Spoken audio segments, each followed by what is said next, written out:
Nakipagpulong si Pangulong Ferdinand R. Marcos Jr. kay International Monetary Fund Managing Director Cristalina Georgieva para talakayin ang kalagayan ng ekonomiya ng Pilipinas. Napag-usapan din ang mga prioridad ng bansa bilang chair ng ASEAN at ang mga reformang ipinatutupad ng pamahalaan.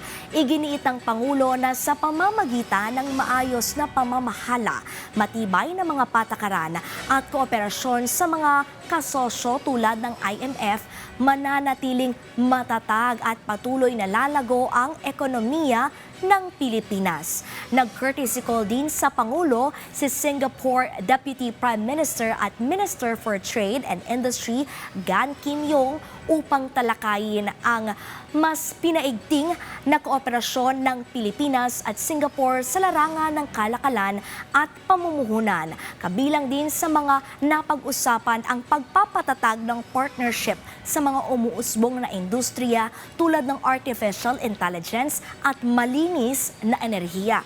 Ayon sa Pangulo, makatutulong ang mas matibay na ugnayan ng dalawang bansa para mapalakas ang ekonomiya, makalikha ng mas maraming pagkakataon para sa mga Pilipino at maihanda ang bansa sa hinaharap.